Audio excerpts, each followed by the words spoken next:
Hello, and welcome to another session of Better English Step by Step.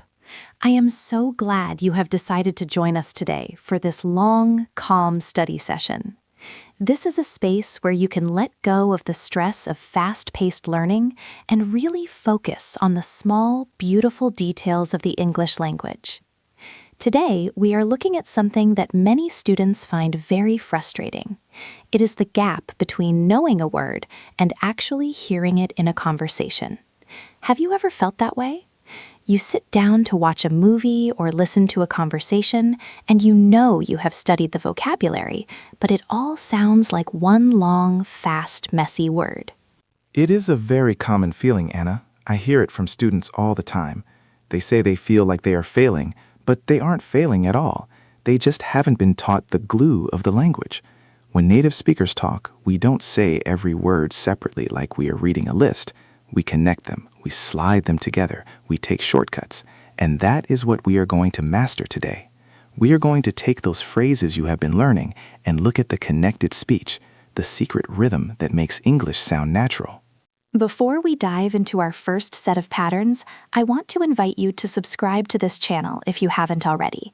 By subscribing, you are choosing a slower, more deliberate path to fluency. You are telling yourself that you deserve the time it takes to really understand these patterns step by step. We release these long-form episodes to give you a comfortable environment to practice your listening and your speaking at the same time. It is about building a habit that lasts. So, join our community, and let's get started with our first major pattern. Our first goal today is understanding what happens when a word ending in a D or a T meets a word starting with a Y. This happens all the time in questions. Think about the common phrase, "What do you?" In a textbook, it is 3 separate words. What do you? But in a real conversation, that T at the end of what and the D and do often disappear or transform. Most specifically, when do and you meet, they often create a soft J sound. It sounds like dooja. What dooja? That is a perfect example, Mark. Let's look at that slowly. What do you? If we say it very naturally, it sounds like whatcha or what duh. Let's focus on would you. This is a classic phrase for being polite. Would ends with a D sound. You starts with a Y sound. When they hit each other, the D and the Y blend into a J. Woulja. It is almost like the word juice. Woulja. Let's try that together. Listen to Anna and then repeat it exactly as she says it.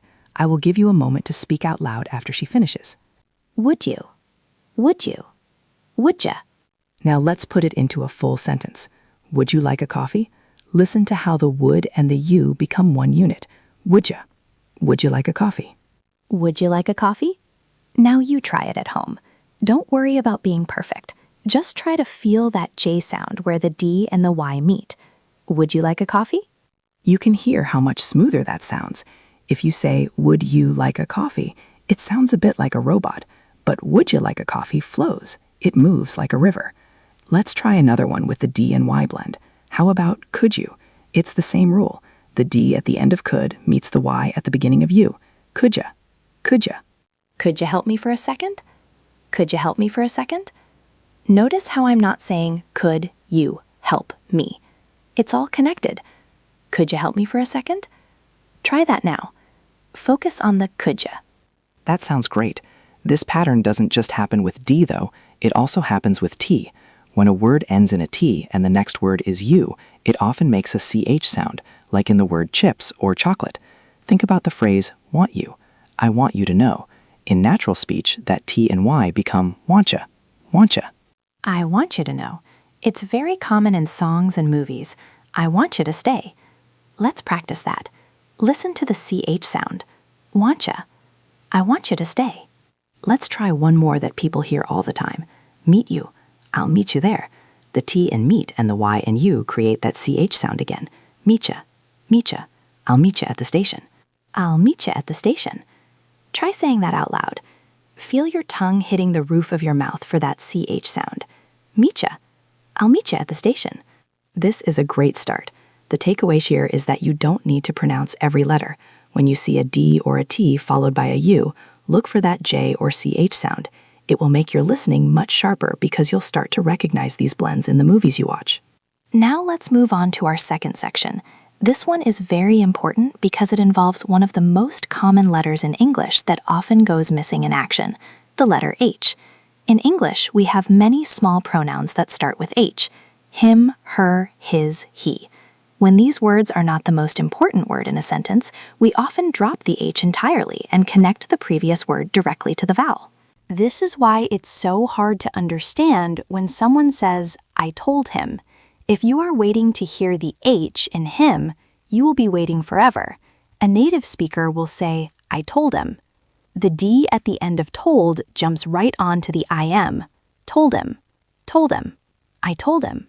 Let's practice that. I told him the truth. I told him the truth. You try. Forget the H, just say told him. It works with her too. I like her. The K at the end of like jumps onto the ER of her. Like her. Like her. I like her a lot. I like her a lot. Imagine you are writing it as one word. L-I-K-E-R. Like her. Try that now. I like her a lot. What about his? Did you see his car? The S in C doesn't connect, but the word before his is C. Oh, actually, let's use a word that ends in a consonant. What about met? I met his brother. The T at the end of met connects to the IS in his. Met is. I met his brother yesterday. I met his brother yesterday. This can be confusing for your brain at first because you see the H in your mind. But for this practice, I want you to try to close your eyes. Don't look at the words, just listen to the sound. Metas. I met his brother. Your turn. Excellent. We also do this with the word he. What did he say? This is a double pattern. We have the D in did and the H in he. We drop the H and the D connects to the E. Did he? What did he say? What did he say? What did he say? Listen to how fast that middle part is. Did he? Did he? It sounds almost like the word giddy. What did he say? Now you try. This is a powerful tool for your listening. If you stop expecting the H sound in these small pronouns, the whole sentence will suddenly start to make sense. The takeaway for this section is simple. In casual conversation, small words like him, her, and his usually lose their H sound and stick to the word before them. Our third section today is perhaps the most important because it covers the most common sound in the whole English language. It is called the schwa. It sounds like a very soft, very relaxed It is the sound of a person who is totally relaxed and barely moving their mouth. Many of our most common small words like to, for, and of use this schwa sound when we speak naturally. Exactly. Let's take the word to. In a dictionary, it is pronounced with a long U sound, to, but we almost never say it that way unless we are emphasizing it. Usually it becomes ta. I'm going to work. I'm going to work. I'm going to work. Listen to how short that is. Ta. It isn't the star of the sentence. The stars are going and work. Ta is just a bridge. I'm going to work. Try that. To work. I'm going to work. Now look at the word for. It becomes fur. Fur. This is for you. Not for you, but for you. Fur. For you. This is for you. Try that now. Keep it very short. For you. How about the word and? We often drop the D and turn the A into a schwa. It becomes und, or even just n. Salt and pepper, bread and butter, fish and chips, salt and pepper. Let's practice that one. Salt and pepper. It's like the letter N is just sitting there in the middle. Try it. Salt and pepper. Finally, the word of. This is a big one. It becomes just a soft a cup of tea, a lot of time, a bit of luck, a bit of luck, a bit of luck. Listen to how that T at the end of bit might even become a soft D or a glottal stop. A bit of luck. Try it. This schwa sound is the key to English rhythm. In English, we stress the big, important words, and we squash the small words like to, for, and of. If you try to say every word with the same strength, you will sound unnatural and you will get tired very quickly. Using the schwa allows you to speak with that beautiful, wavy rhythm of a native speaker. Let's spend some time now combining everything we have learned into a practical routine. We are going to take some common phrases and practice them at 3 different speeds. We will start very slowly, then we will move to a medium speed, and finally, we will practice the relaxed, natural flow. This is the step-by-step part that really helps it stick in your memory. Our first phrase is, what are you going to do? Let's look at the connections first. What and are become water. the T becomes a fast D sound, water. Then you and going stay mostly the same, but going to becomes gonna. So we have, what are you gonna do? Let's try it. Step 1, very slow. What are you going to do? Now step 2, medium speed with some connections. What are you gonna do? And step 3, the natural flow. What are you gonna do? Listen to the rhythm. What are you gonna do? What are you gonna do? Now it's your turn. Try all 3 speeds. Start slow, then medium, then let it flow. Let's try another one. I would like to have a bit of cake. Let's look at the connections. I would often becomes I'd. Like to becomes like to. Have-a becomes have-a. Bit of becomes bit-a. That is a lot of connections. I'd like to have a bit of cake. Let's try it slowly first. I would like to have a bit of cake. Medium speed. I'd like to have a bit of cake. And the natural flow. I'd like to have a bit of cake. Listen to how those middle words are all squeezed together. I'd like to have a bit of cake. Your turn. Give it a try. It's okay if it feels a little bit like your tongue is getting tied in knots. That is a good sign. It means you are using muscles you don't normally use. Let's try a third one. I told him that I'll call him back. Remember our H rule. Told him. Call him. I told him that I'll call him back. Slow speed first. I told him that I will call him back. Medium speed. I told him that I'll call him back. And the natural flow. I told him that I'll call him back. I told him that I'll call him back. Try that now. Really focus on dropping those H sounds. You're doing a great job. Let's do one more in this routine. Could you give me a hand? Remember the D and Y blend for could you, could ya, and give me often becomes gimme. Could you give me a hand? Slow speed. Could you give me a hand? Medium speed. Could you give me a hand? Natural flow. Could you give me a hand? Could you give me a hand? Try it. It feels very smooth once you get the hang of it. Could you give me a hand? This kind of repetition is how you build muscle memory. You are training your mouth to move in new ways. The takeaway here is that practicing at different speeds helps your brain bridge the gap between textbook English and real-world English. I want to talk a little bit about why this is so helpful for your listening. When you practice speaking with connected speech, you are actually teaching your brain what to listen for. If your brain knows how to say could ya, it will recognize could ya instantly when it hears it in a podcast or a movie. You are building a mental library of sounds, not just words. That is such a good point, Anna. It's like a secret code. Once you know the code, the message becomes clear. Let's look at another part of that code. It's called word stress. In every English sentence, there are words that carry the meaning and words that just provide the grammar. We already talked about squashing the grammar words with the schwa. Now we need to focus on hitting the meaning words. Let's use the phrase, I'm going to the store. The meaning words are going and store. Everything else is secondary. I'm to the. Listen to how I say going to the. It's almost one sound. Gonna the. I'm gonna the store. Wait, let's hear that again, Anna. It's very fast. Gonna the. Exactly. I'm gonna the store. If I say I am going to the store, I sound very formal, but I'm gonna the store is how I would say it to my friend. Let's try it. I'm gonna the store. I'm gonna the store. It's like a heartbeat. Da-da-da, da-da-da. I'm gonna the store. Your turn. Try to find that rhythm. Let's try another sentence with that heartbeat rhythm. She wants to buy a new car. The important words are wants, buy, new, and car. She and to and a are the small sounds. She wants to buy a new car. She wants to buy a new car. Try that. Feel the bounce on the important words. Wants, buy, new, car. Good. Let's try one more. We need to talk about the project. Meaning words. Need, talk, project. We, to, and are the small sounds. We need to talk about the project. We need to talk about the project. That about becomes about. The A at the start is a schwa. About. We need to talk about the project. Give it a go. You can hear how the rhythm makes the sentence easier to say. You don't have to work as hard because you are only putting energy into the words that matter. This is the takeaway for this section. English is a stress-timed language. We jump from one important word to the next, and we hide the unimportant words in between. Now let's take some of the phrases from our previous lessons on this channel and apply these rules. One of our favorites was, let me call you back. In connected speech, let me becomes lemme. Call you becomes call ya. Let me call you back.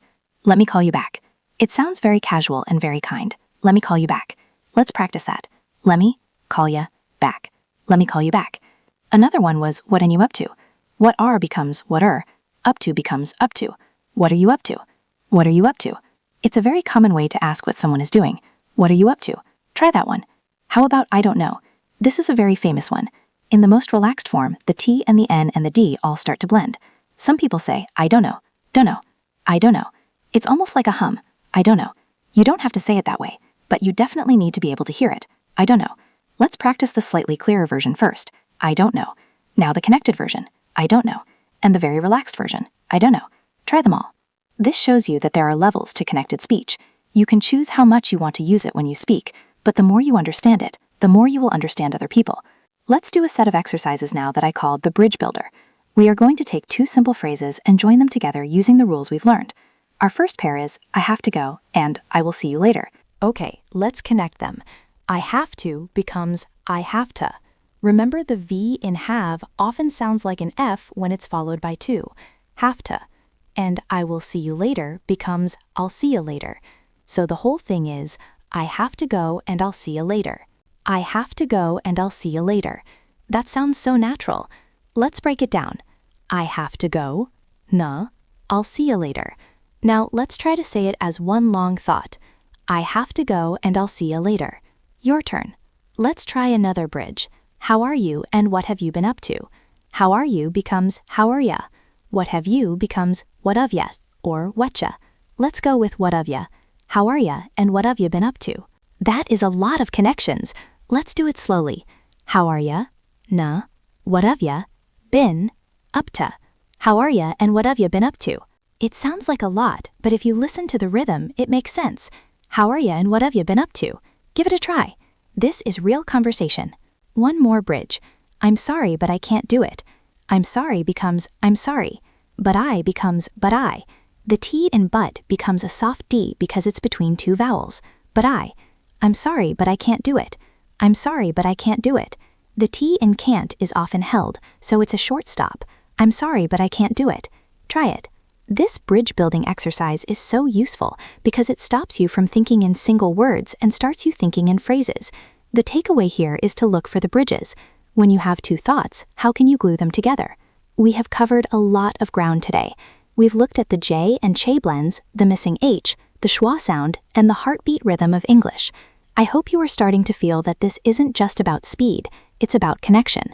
Native speakers aren't trying to be fast, we are trying to be efficient. And that efficiency is something you can learn. It's just like learning a song. You start with the melody, then you add the words, and then you add the feeling. Today we have been working on the melody of English. Let's do one final long-form shadowing session. We are going to take a short story, just a few sentences, and we are going to practice it until it feels completely smooth. I will read the whole thing once, then Anna and I will break it down line by line. Here is the story. I went to the store to buy some milk, but they were out of it. So I asked the clerk if he had any in the back. He said he'd check for me. Now let's look at the connections in that first sentence. I went to the store. Went to becomes wenta. To the becomes ta the. I went to the store. To buy some milk. To buy some milk. Let's join them. I went to the store to buy some milk. Try that. Second part. But they were out of it. But they becomes but they. Out of it becomes out of it. But they were out of it. But they were out of it. Let's try that. Focus on the out of it. Third part. So I asked the clerk. So I. The words join with a tiny W sound. So I. So I asked the clerk if he had any in the back. If he becomes if he. Drop that H. Had any becomes had any. In the back becomes in the back. If he had any in the back. If he had any in the back. Try it. Last part. He said he'd check for me. He said he'd. Drop the H in he'd. Check for me becomes check for me. He said he'd check for me. He said he'd check for me. Try that. Now let's try the whole thing. I'll say it slowly with all the connections, and you repeat it after me. I went to the store to buy some milk, but they were out of it. So I asked the clerk if he had any in the back. He said he'd check for me. That was perfect. It sounds like a real story now. It has a beginning, a middle, and an end, and it flows. If you can master a short story like this, you can master anything. This leads us to our final takeaway for the day. Listening and speaking are two sides of the same coin. The more you understand the way sounds connect, the better you will speak, and the better you will speak, the more you will understand. It is a beautiful cycle that builds your confidence step by step. Before we finish, I have a small challenge for you. This week, I want you to listen to any English speaker. It could be a video, a podcast, or a person in real life, and I want you to try to find just one example of a dropped H or a schwa sound, just one. When you find it, you'll realize that the mystery of fast English is finally starting to clear up. I love that challenge, Mark. It's all about becoming an active listener. If you enjoyed this slow, deep dive into the sounds of English, please make sure to subscribe and hit the bell icon. We want to help you build your English in a way that feels comfortable and sustainable. Every time you show up for one of these long sessions, you are making progress that stays with you. You are doing the work, and that is what matters. Don't worry about being perfect today. Just focus on being a little bit more aware of these connections tomorrow. Every step you take, no matter how small, is a step toward the fluent, confident English speaker you want to be. Thank you for spending this hour with us. It has been a pleasure to guide you through these patterns. Take this calm energy with you into the rest of your day or into your sleep. You are learning, you are growing, and you are doing it step by step. Keep practicing, keep listening, and we will see you in the next session. Goodbye for now. Goodbye, and happy learning.